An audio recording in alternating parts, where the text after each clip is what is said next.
Top quality और consistent performance के लिए सिर्फ सिल्वर पंप नाम याद रखना।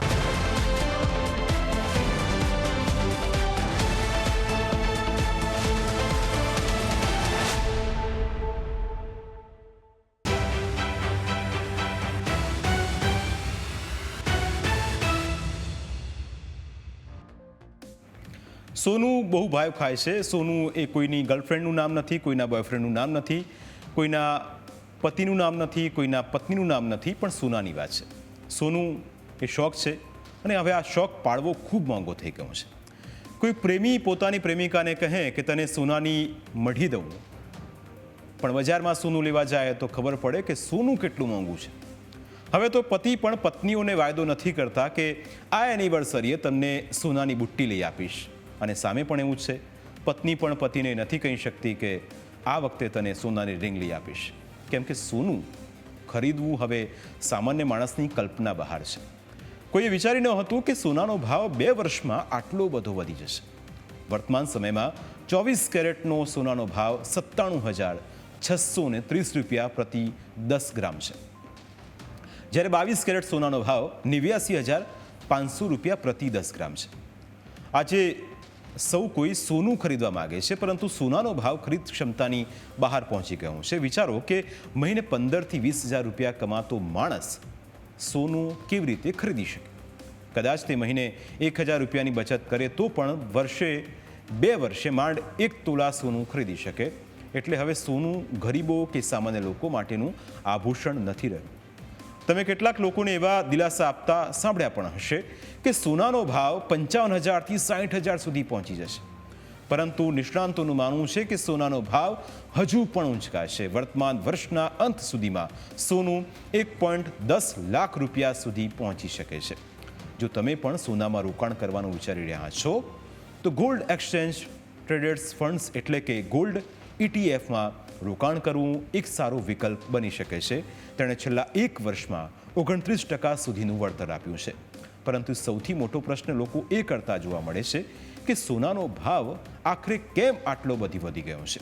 તો તેના પાછળ ઘણા બધા કારણો જવાબદાર છે. જેમ કે અમેરિકાની ટેરિફ નીતિના કારણે ટ્રેડ વોરનો ભય વધી ગયો છે. ટ્રેડ વોરના કારણે અર્થતંત્રનો વિકાસ દર ધીમો પડી શકે છે. વૈશ્વિક મંદીની આશંકા હોવાથી લોકો સોનામાં રોકાણ વધારી રહ્યા છે, કેમ કે મંદીના સમયમાં સોનાને સલામત રોકાણ માનવામાં આવે છે. ડોલર સામે રૂપિયો નબળો પડવાના કારણે સોનાના ભાવમાં વધારો થયો છે, કારણ કે જ્યારે રૂપિયો નબળો પડે છે ત્યારે સોનું આયાત કરવા માટે વધુ પૈસા ખર્ચ થાય છે. આ વર્ષે રૂપિયાનું મૂલ્ય લગભગ 4% ઘટ્યું છે, જેના કારણે સોનાના ભાવ પર દબાણ આવ્યું છે. લગ્નની સિઝન આવી રહી હોવાથી સોનાના દાગીનાની માંગ વધી છે. ઊંચા ભાવ હોવા છતાં વેચાણમાં વૃદ્ધિ જોવા મળી રહી છે, કારણ કે લોકો સોનામાં કરેલું રોકાણ સમૃદ્ધિનું પ્રતીક માને છે. આ વર્ષે અત્યાર સુધીમાં સોનું 18,327 રૂપિયા મોંઘું થયું છે, જેના પરથી તમે અંદાજો લગાવી શકો કે સોનાની માંગ કેટલી વધી ગઈ છે. નિષ્ણાંતોનું માનવું છે કે સોનાનો ભાવ ઘટવાની શક્યતાઓ ઓછી છે. કદાચ ભાવમાં ઘટાડો થઈ શકે છે, પણ તે ટૂંકા ગાળાનું કરેક્શન હોઈ શકે. લાંબા ગાળે સોનાનો ભાવ ફરી વધશે તે નક્કી છે. નિષ્ણાંતોનું કહેવું છે કે આંતરરાષ્ટ્રીય બજાર, વૈશ્વિક રાજકીય સ્થિતિ અને માંગ પુરવઠા પર આધાર રાખીને ભાવ ઉપર નીચે થતા હોય છે, પણ 50% સુધી ભાવ ઘટી શકે એવી વાતોનો કોઈ જ આધાર નથી.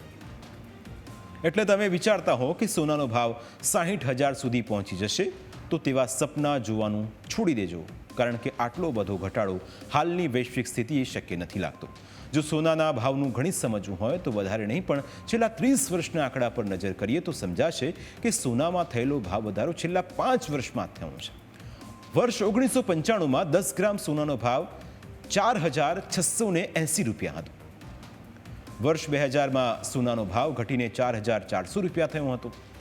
ત્યારબાદ વર્ષ 2005માં સોનાનો ભાવ 7,000 રૂપિયા પહોંચ્યો હતો. વર્ષ 2010માં સોનાનો ભાવ 18,500 રૂપિયા હતો. વર્ષ 2015માં સોનાનો ભાવ 26,343 રૂપિયા હતો અને વર્ષ 2020માં સોનાનો ભાવ 48,651 રૂપિયા હતો. એટલે કે છેલ્લા 5 વર્ષમાં જ સોનાનો ભાવ ડબલ થઈ ગયો છે. સોનું ખરીદવું હવે ખૂબ મોંઘું બની ગયું છે, તેમ છતાં ઘણા ધનિક પરિવારો સોનામાં મોટા પાયે રોકાણ કરે છે. તેનું કારણ એ છે કે સોનું સંકટ સમયની સાંકળ કહેવામાં આવે છે. એ દેશ માટે પણ સોનું ખૂબ મહત્વનું છે, કારણ કે જ્યારે દેશ પર કોઈ આર્થિક સંકટ આવે ત્યારે સોનું ખૂબ જ કામમાં આવે છે. અને એટલે જ ભારતીય સમૃદ્ધ પરિવારો સૌથી વધારે સોનું ખરીદે છે. દુનિયામાં સૌથી વધારે સોનું ભારતીય પરિવારો પાસે છે. ભારતીયો પાસે એટલું સોનું છે કે ઘણા દેશોની તો એટલી જીડીપી પણ નથી, પરંતુ સામાન્ય વર્ગ અને ગરીબ વર્ગ માટે સોનું ખૂબ જ ભાવ ખાઈ રહ્યું છે. હવે તો સ્થિતિ એ પણ થઈ ગઈ છે કે માતા પિતા દીકરીને સોનું પણ આપી શકતા નથી, અને એટલે લોકો કહે છે કે સોનું સસ્તું થાય તો સારું છે, પણ સોનું ભાવ ખાવાનું બંધ કરે તેવું લાગતું નથી. પ્રાઇમ 9માં આજે બસ આટલું જ. ફરી મળીશું આપને સ્પર્શતા મુદ્દા સાથે. ત્યાં સુધી રજા આપશો. નમસ્કાર.